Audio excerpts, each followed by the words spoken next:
Launches a deep three and gets it to go. They are smothering on defense when they get there. Left open and hits a three. Caitlin Clark can read the floor so well. Today, what a beautiful Monday morning. The birds are chirping, the sun is shining outside, and I wake up to see Stephanie White getting dragged through the mud for being a snake oil salesman, AKA a liar, all online. Oh, what a great day. Cheers to that, folks. Good morning to you. Good morning to you.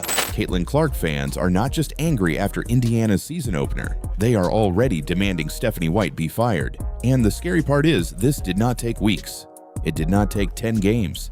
It did not even take a losing streak.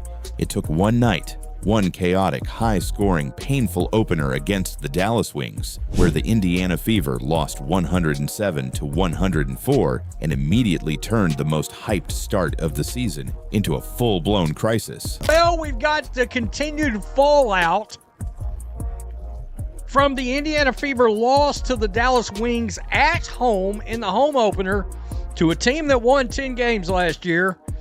The fallout is getting, the fandom getting loud. By fandom, I mean Caitlin Clark fandom. You had a lot of things coming out of that. You had the great mystery of back injury. Is it a back injury compensating for something else? Was it a hip flexor? Was it her groin? ABC threw that out there, and everybody immediately, I'm looking at the TV going, wait, what? Because this was not supposed to happen. Not at home. Not with Caitlin Clark bringing historic attention to the league. Not against a Dallas team that won only 10 games last season. And definitely not under Stephanie White, the coach who was supposed to bring structured defense and a real identity back to Indiana. Stephanie White. Folks, how many pick and rolls did we see in the season opener against the Dallas Wings? 2? 3?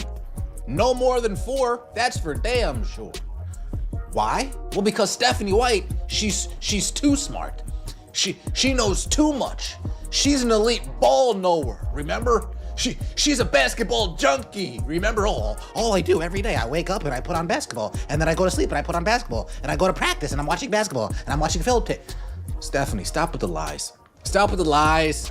We know you come in at 6:30, you punch out at 3:30, and you go home and you lay down on your couch watching soap operas for the rest of the day. We know how it goes. Nothing about you feels like obsessed with my job. Everything about you feels like snake oil salesman. But by the final buzzer, the fans were not talking about a close loss. They were asking one brutal question. Is Stephanie White already failing Caitlin Clark? And once that question hit social media, everything exploded. The memes started, the comments turned ugly. Fans mocked White as the coach of the century, and the calls to fire her started getting louder by the minute. Fire White, no size playing, CC off ball. She does what she does, not work. Then talks trash about Caitlin Clark fans. Look in the audience, what do you see?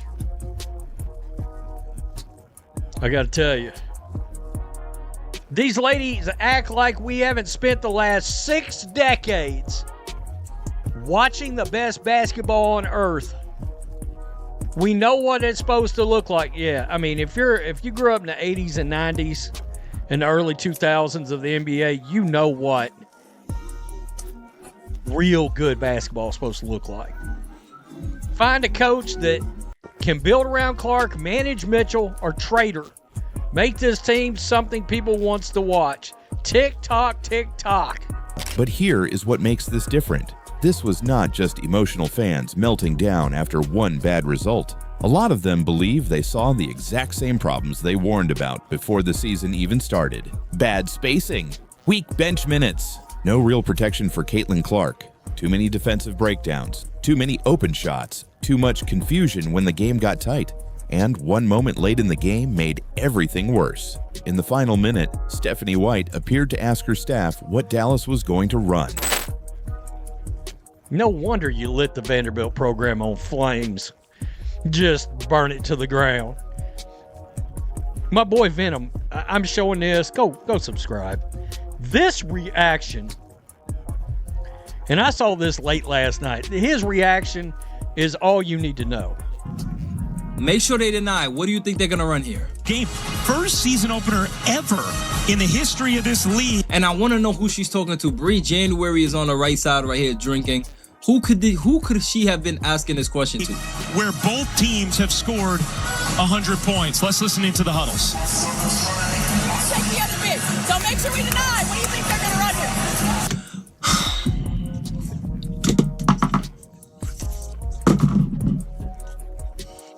This is a look of a coach that has zero idea what she's doing. This is the look of a coach that has zero idea what she's literally in the heat of the moment when adversity is adversitying the most, if that's even a word. And she's looking. All players' eyes on her, looking for her for the answer. And she's looking around. What do you think they're going to run here? I'll stop it right there. To some people, that may sound normal. Coaches communicate. Coaches ask questions. Coaches talk through situations. But to angry Fever fans watching their team fall apart, that moment looked like panic. It looked like a coach searching for answers instead of giving them. And once the clip started circulating, fans had their proof, at least in their minds. This was not just a roster issue. This was a leadership issue. And that is why the backlash hit so hard. Because Indiana did not just lose.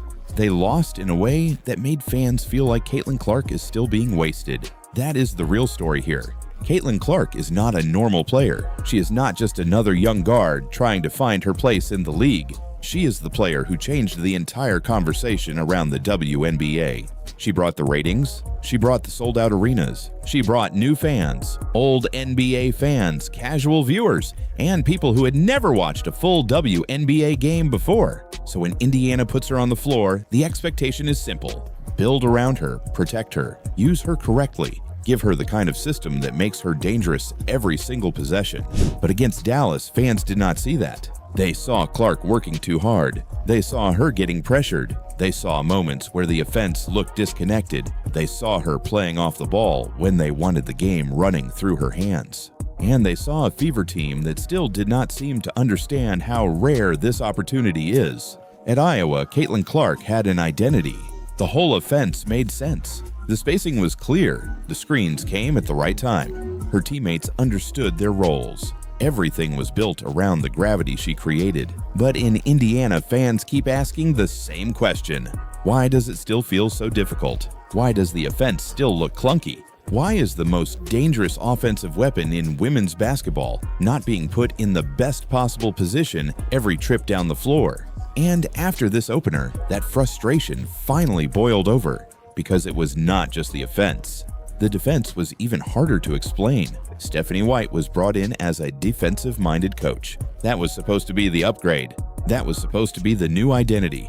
The Fever were supposed to be tougher, sharper, more organized, more disciplined. But Dallas scored 107 points, 107, in Indiana, in the season opener, against a team the Fever were supposed to beat. That is why fans are furious, because the entire selling point of this new era was that Indiana would finally stop being soft, sloppy, and easy to attack. Instead, Dallas got open looks. They found rhythm. They got to the free throw line. They punished mistakes. And every time Indiana needed a stop, it felt like the Wings had an answer. That is not just one player having a bad night. That is a system problem. And when your system fails on opening night, with the whole league watching, the coach is always going to take the heat. But Stephanie White is not the only one under pressure. The front office should be feeling it too, because the Fever help. Who changes the game? When the pace gets frantic, who settles the team down? That is where Indiana looked exposed. And that is where fans started turning from frustrated to furious, because they have seen what elite teams look like. Some wanted certain players traded. Some asked why nobody was setting better screens for Caitlin. Some said they were already done with the team. And the most dangerous comments were not even the angry ones. They were the hopeless ones. The fans saying this is exactly what they feared. The fans saying Indiana is wasting Clark. The fans saying if this continues, Caitlin should want out. That is when a bad loss becomes something much bigger. Because once a fan base starts talking about whether the franchise deserves its superstar, you are no longer dealing with normal criticism. You are dealing with a trust problem. And right now, Indiana has a trust problem. Fans do not fully trust the coaching. They do not fully trust the roster. They do not fully trust the front office. And after that opener, they are not sure Caitlin Clark is being protected the way a franchise-changing player should be protected. That is the part the Fever cannot ignore. This is not just about Stephanie White. It is about the entire organization proving it knows what it has. Because Caitlin Clark is not just another player on the roster. She is the engine. She is the reason arenas are packed. She is the reason the spotlight is so bright. She is the reason every Fever game now feels like a national event. And when you have that kind of player, the standard changes. Every decision gets bigger. Every rotation matters more. Every lost possession gets dissected. Every bad coaching moment becomes a headline. And every loss feels heavier. That may not be fair, but it is reality. And Stephanie White is now living in that reality. After one game, she is already under the microscope. Not because one loss should define a season, but because this loss confirmed too many fears at once. The defense looked bad. The bench looked thin. The offense looked uncomfortable. Clark did not look fully empowered. And the team looked unprepared in the biggest moments. That is why this opener felt so damaging. It was supposed to calm people down. Instead, it poured fuel on the fire. And now, the Fever are facing the first real crisis of the season before the season has even had a chance to breathe. So should Stephanie White be fired right now? Honestly, no. One game should not decide a coach's entire future. That would be an overreaction. But should Stephanie White be under immediate pressure? Absolutely. Because the Fever do not have the luxury of wasting time. Not with Caitlin Clark. Not with this level of attention. Not with a fan base that is already questioning whether the franchise is good enough for her. White does not need to be perfect, but she needs to show very quickly that there is a plan. She needs to show that the defense can actually improve. She needs to show that the offense can be built around Caitlin's strengths. She needs to show that late-game moments will not turn into confusion. And she needs to show fans that this team is not just hoping Caitlin Clark saves them every night. Because if the Fever keep looking like this, the conversation will get uglier. It will not just be fans demanding Stephanie White be fired. It will be fans demanding roster changes, front office changes, a complete reset. And eventually, the conversation nobody in Indiana wants to hear will get louder. Why should Caitlin Clark stay loyal to a team that cannot build properly around her? That is the real danger. Not one loss, not one bad defensive night, not one ugly social media reaction. The real danger is that the Fever waste the early years of the most important player in the sport. That is why this opener mattered so much. It was not just Dallas beating Indiana. It was a warning. A warning that hype alone does not win games. A warning that Caitlin Clark cannot carry a broken structure forever. A warning that fans are watching every move. And a warning that Stephanie White's grace period may already be gone. The Fever can still fix this. It is early. One game does not end a season, but first impressions matter. And Indiana's first impression was chaos. So now the pressure is on. Stephanie White has to prove she is the right coach. The front office has to prove it built the right team. And the players have to prove this opener was not a sign of what is coming. Because Caitlin Clark fans have already made their message clear. They are not waiting quietly this year. They are not accepting excuses. And if Indiana keeps wasting these moments, the calls for Stephanie White to be fired are only going to get louder. So now I want to know what you think. Are Caitlin Clark fans overreacting after one bad loss? Or did Stephanie White already show signs that she is the wrong coach for this team? And if you are still watching, drop Clark Crisis in the comments.